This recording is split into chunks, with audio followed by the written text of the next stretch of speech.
Hello बच्चों, तो आज स्टार्ट करने वाले हैं हम राष्ट्रीय बाल भारती का हिंदी आपका विषय है, जिसमें पाठ 4 है नीति के दोहे। कबीरदास जी के बहुत सारे दोहे हैं, जिनमें से हम स्टार्ट करेंगे कबीरदास की पहली पंक्ति। आप किताब से अपने इस लाइन को देख लेना। दुर्बल को न सताइए, चाकी मोटी आए, ऐसे कुछ लाइन है जिसका हम अब आपको व्याख्यान देंगे। ठीक है, आप खूब बढ़िया ध्यान से सुनेंगे। जिसका संदर्भ है प्रस्तुत पद्यांश हमारी पाठ्य पुस्तक मंजरी के नीति के दोहे नामक पाठ से लिया गया है। यह दोहा महान संत कबीरदास जी द्वारा रचित है। ये संदर्भ सभी में रहेगा। ठीक है, प्रसंग बदल जाएंगे। प्रस्तुत दोहे में कबीरदास जी ने दुर्बलों को न सताने की शिक्षा दी है इस पंक्ति में। ठीक है, तो अब इसकी व्याख्या हम करते हैं। प्रसंग अलग रहेगा, संदर्भ बाकी इस सारे दोहों के लिए सेम रहेगा, सभी समान रहेगा, और व्याख्या भी अलग अलग रहेगी। ठीक है, तो स्टार्ट करते हैं। व्याख्या। कबीरदास जी कहते हैं कि असहाय निर्बल व्यक्ति को दुख नहीं देना चाहिए, क्योंकि उसकी हाय बहुत बुरी होती है। यदि मरी खाल की धौकनी से लोहा गल सकता है, तो जीवित मनुष्यों की आह से क्या नहीं हो सकता। ठीक है, तो इसका मतलब यही है कि निर्बल और असहाय व्यक्तियों जिनका कोई सहारा नहीं, उनको नहीं सताना चाहिए, क्योंकि मरी खाल की धौकनी से। अभी कोई जानवर मरा हो, अगर उसकी खाल से किसी आग में हवा दी जाए, तो उसमें जो लोहा पड़ा रहता है वो भी गल सकता है। तो एक जैसे कोई असहाय आदमी हो, अगर उसको आप तड़पाएंगे तो उसकी आह निकलती है, मतलब वो बहुत इतना दर्द में होता है कि अगर थोड़ी सी भी अगर बद्दुआ या फिर उल्टा शब्द बोलेगा तो आपको आपकी जिंदगी पर असर जरूर होगा। तो इसका मतलब यह है। ठीक है, तो आइए नेक्स्ट स्टार्ट करते हैं। दूसरा दोहा। मधुर वचन है औषधि, कटुक वचन है तीर। ऐसे कुछ आपके दोहे हैं, इसको आप किताब से देख लेंगे ताकि आपको थोड़ा सा मेहनत करने की आदत पड़े। ठीक है, तो अब इसका संदर्भ वही है जो अभी संदर्भ मैंने पढ़ा था। अगर जो नहीं देखे हैं, अभी स्टार्ट किए हो यहाँ से, तो पहले संदर्भ देख सकते हैं, इसमें लिखा भी गया है। ठीक है, तो अब इसका प्रसंग क्या है। कबीरदास जी कहते हैं कि मीठी वाणी सभी को प्रिय लगती है, ये प्रसंग है। अब व्याख्या क्या है। कबीरदास जी कहते हैं कि मीठे वचन दवाई के समान प्राण रक्षक होते हैं, जबकि तीखे वचन तीर के समान होते हैं और कानों से होते हुए शरीर को छेद डालते हैं। आशय यह है कि मीठी वाणी ही बोलनी चाहिए। तो इसका अर्थ यह है कि हम सभी को सभी से, चाहे बड़ा हो छोटा हो, बूढ़े हो बुजुर्ग हो, कोई भी हो, सबसे मीठी वाणी में ही बात करनी चाहिए। ठीक है, ताकि उनको भी अच्छा लगे। तो अगर आप देखिए बच्चे, अगर आप किसी के पैर छू लेते हैं बड़े के, तो वो आपको कितना सम्मान देता है ना। आपको चॉकलेट देता है, जो भी आप चाहते हैं, उनको बहुत प्यार से डील करता है आपके साथ। ठीक है, तो चलो नेक्स्ट दोहे पे चलते हैं। बुरा जो देखन मैं चला, बुरा न मिलिया कोई, जो दिल खोजा आपनो, मुस्सा बुरा ना कोई। ठीक है, ये मुझे याद था तो मैंने बोल दिया। अब इसका संदर्भ भी वही रहेगा। प्रस्तुत पद्यांश हमारी पाठ्य पुस्तक मंजरी के नीत के दोहे नामक पाठ से लिया गया है। यह दोहा महान संत कबीर जी द्वारा रचित है। ठीक है, अब इसमें है इसका प्रसंग। कबीरदास जी कहते हैं कि मनुष्यों को दूसरों के अवगुणों को छोड़कर स्वयं के अवगुणों को देखना चाहिए। मतलब कह रहे हैं कि दूसरों की बुराइयों को छोड़कर अपनी खुद की बुराई को देखना चाहिए। ठीक है, व्याख्या क्या है। कबीरदास जी कहते हैं कि मैं दूसरों की बुराई को देखने चला, ठीक है, परंतु मुझे कोई बुरा आदमी नहीं मिल सका। जब मैंने दिल में झांक कर देखा तो मुझे पता चला कि मैं सबसे बुरा हूँ, क्योंकि मुझ में अनेक अवगुण हैं। आशय यह है कि दूसरों की बुराई देखना ठीक नहीं, अपनी बुराई देखकर उसे दूर करना चाहिए। मतलब अगर आप किसी की बुराई देखना चाहते हैं किसी अंदर की, तो बेहतर है कि पहले अपने आप को देखें कि मैं भी तो बुरा हो सकता हूँ कि नहीं, क्योंकि लोग खुद ही बुरे होते हैं और दूसरों को बुरा ही कहते रहते हैं। ठीक है, तो चलिए चौथा जो है आपका दोहा, साधु ऐसा। ठीक है, इसमें अंत में पंक्ति में क्या है, उड़ान। तो ये आप देख लेंगे इसका, क्योंकि मुझे दोहा याद नहीं है, आप अपनी किताब से देखेंगे। लेकिन इसका प्रसंग और संदर्भ और व्याख्या मैं पढ़ देता हूँ। संदर्भ है वही प्रस्तुत पद्यांश हमारी पाठ्य पुस्तक मंजरी के नीत के दोहे नामक पाठ से लिया गया है। यह दोहा महान संत कबीरदास जी द्वारा रचित है। अब देखिए इसमें प्रसंग क्या है। कबीरदास जी कहते हैं कि संसार में अच्छी और बुरी दोनों चीजें हैं, लेकिन हमें सिर्फ अच्छी चीजों को ही ग्रहण करनी चाहिए, बुरे पर ध्यान नहीं देना चाहिए। ठीक है, अब देखो ध्यान से इसकी व्याख्या क्या है। कबीरदास जी कहते हैं कि संसार में अच्छाई और बुराई दोनों विद्यमान है, लेकिन मनुष्य को चाहिए कि वह सिर्फ अच्छाई को ही ग्रहण करे और बुराई पर ध्यान न दे। जैसे सूप द्वारा जब अनाज को साफ किया जाता है तो सारी गंदगी बाहर निकल जाती है और सिर्फ अच्छा अनाज बच जाता है। अतः सूप से सीख लेनी चाहिए। मतलब सूप और चलनी के मतलब जानते होंगे ना कि मतलब इसमें जो खराब चीज होता है उसको छानने के लिए। तो आप ध्यान से देखिए कि मतलब इसमें कह रहे हैं कि संसार में आप अपने घर में ही देखिए तो कुछ लोग अच्छे होते हैं, कुछ लोग बुरे होते हैं। अपने गांव में देखिए, अपने अगल बगल देखिए, कुछ लोग अच्छे होते हैं, कुछ बुरे होते हैं। तो बुरे लोगों पर ध्यान ना देकर अच्छे लोगों पर ही ध्यान देना चाहिए, इसका मतलब यह है। ठीक है। तो चलिए अब प्रश्न दोहा नंबर 5 पे आते हैं। धीरे धीरे, धीरे धीरे और उसके बाद फल होए। ठीक है, ये बहुत अच्छी लाइन है। धीरे धीरे सब घटे, ऐसा कुछ लाइन है। आप इसको पढ़ लेंगे, इसके बाद फिर संदर्भ वही रहेगा जो अभी पिछले पेज में हमने पढ़ा था। प्रसंग इसका है, कबीर दास जी कहते हैं कि किसी भी कार्य के नतीजे या फल के लिए हमें धैर्य रखना चाहिए।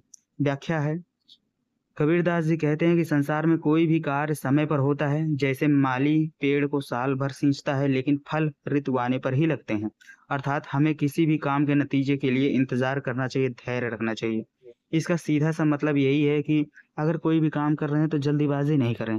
ठीक है, धीरे धीरे करते रहिए और एक दिन समय आएगा जब आप उस चीज में परिपूर्ण हो चुकेंगे तो आप परीक्षा देंगे तो आप पास हो जाएंगे। ठीक है, यही इसका मतलब है कि आप साल भर पढ़ाई करेंगे तभी जाके आप कोई कंपटीशन निकाल पाएंगे। अगर सोचते हैं कि 1 महीने में तैयारी करके कुछ भी निकाल लिया जाए तो ऐसा नहीं हो सकता, क्योंकि आप उस तरह से तैयार ही नहीं हुए। आपको साल भर में जितनी धूप चाहिए होती है धीरे धीरे करके, तभी आपकी पूरी मांसपेशियां मजबूत होंगी। अगर आप सोचते हैं कि एक दिन में इतना सारा धूप ले लें तो आप जल जाएंगे। ठीक, यही इसका मतलब है। और रहीम की बात, अब रहीम के दोहे हैं। अब रहीम के पहला दोहा है, वे रहीम और को रंग। ठीक है, इसको आप देख लेना। संदर्भ है, प्रस्तुत पद्यांश हमारी पाठ्य पुस्तक मंजरी के नीति के दोहे नामक पाठ से लिया गया है। इसके रचयिता रहीम दास हैं। ठीक है, अब रहीम से चालू हो गए, स्टार्ट होगा। प्रसंग यह है कि यह रहीम जी का नीति मूलक दोहा है। इसमें जीवन मूल्यों का सरस वर्णन हुआ है। ठीक है, जीवन के मूल्य, जीवन के महत्व का सरस वर्णन मतलब सरल वर्णन किया गया है।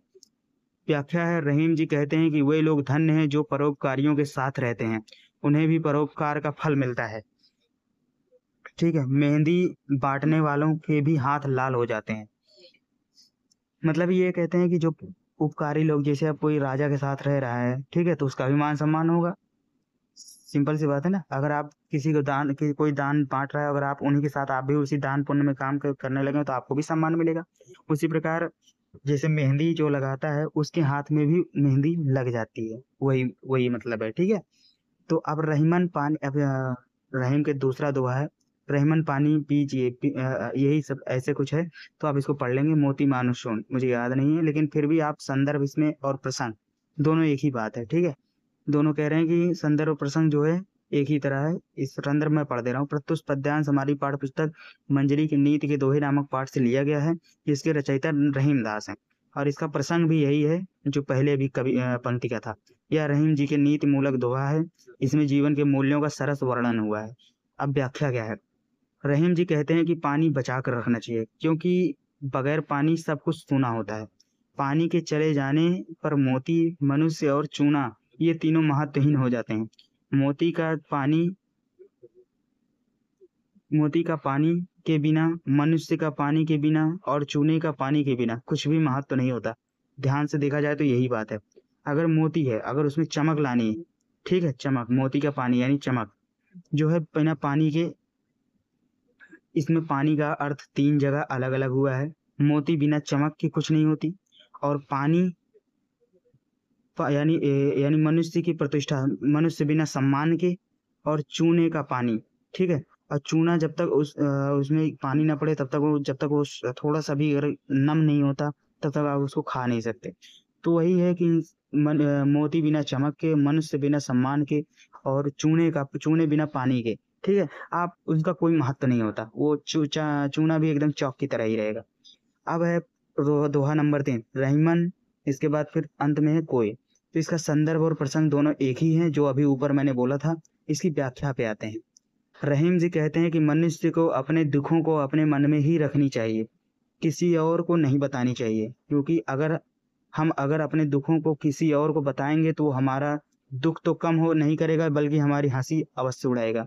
ये बात तो बिल्कुल अपने जीवन में उतार लेना बच्चों, क्योंकि रहीम जी के अनुसार ये बात बिल्कुल सही कही गई है कि अगर हम अपने दुखों को, हालांकि अपने सगे संबंधियों को जरूर बतानी चाहिए, लेकिन अब इनके अनुसार यही है कि बाहर वालों को ना बताएं, नहीं तो वो आपका आपका हल नहीं निकालेगा आपकी समस्या, बल्कि आपका मजाक जरूर उड़ाएगा। रहीम जी कहते हैं, फिर से पढ़ते रहो, रहीम जी कहते हैं मनुष्य को अपने दुखों को अपने मन में ही रखनी चाहिए, किसी और को नहीं बताने चाहिए, क्योंकि अगर हम अपने दुखों को किसी और को बताएंगे तो वह हमारा दुख तो कम नहीं करेगा बल्कि हमारी हंसी अवश्य उड़ाएगा।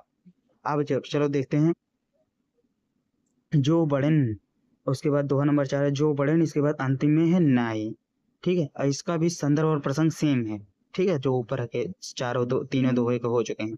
अब इसकी व्याख्या रहीम जी कहते हैं कि अगर कोई भी योगी व्यक्ति की बुराई करता है तो वह अपनी हीनता को ही प्रदर्शित करता है, क्योंकि जो वास्तव में अच्छा है वह किसी के कहने भर से बुरा नहीं हो जाएगा। अतः हमें किसी की बुराई नहीं करनी चाहिए। ठीक है, तो एक बार फिर से पढ़ दे रहा हूँ। रहीम जी कहते हैं कि अगर कोई योग्य व्यक्ति की बुराई करता है तो वह अपनी हीनता को ही प्रदर्शित करता है, क्योंकि वह वास्तव में अच्छा है, वह किसी के कहने पर भर से बुरा नहीं हो जाएगा। अतः हमें किसी की बुराई नहीं करनी चाहिए। तो वाकई में बात सही है। अगर कोई गांधी जी की बुराई कर रहा है तो गांधी जी की बारे बुराई करेंगे तो गांधी जी की मान सम्मान थोड़ी ना कम हो जाएगा, बल्कि खुद ही अपना बुरा बन जाएगा। ठीक है, तो यही मतलब है कि किसी की बुराई नहीं करनी चाहिए। अब है प्रश्न दूसरा, 5वां नंबर दोहा है समय और टू अंतिम में। अब इसका भी संदर्भ वही है, लेकिन प्रसंग इसमें अलग है। रहीम जी ने इस दोहे के माध्यम से समय के महत्व को बताया है, जो इस समय का महत्व हमें हमेशा करना चाहिए, या ध्यान, ये बात अभी ध्यान में रहना चाहिए, हमेशा रहना चाहिए। व्याख्या है, रहीम जी कहते हैं कि हमें समय के महत्व को समझना चाहिए। जो मनुष्य समय के महत्व को नहीं समझता वह समय निकल जाने पर पछताता है और दुखी होता है, तथा सोचता है कि काश हमने समय के महत्व को पहचाना होता।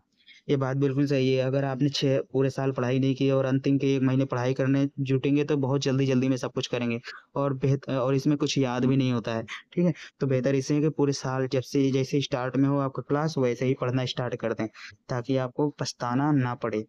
ठीक है? अब इसमें अभ्यास प्रश्न है, इसको आप अपने आप से पढ़ के देख सकते हैं। ठीक है बेटा? और नेक्स्ट पेज में जो प्रश्न है उसको मैं दिखा देता हूँ। ये है, देखिए।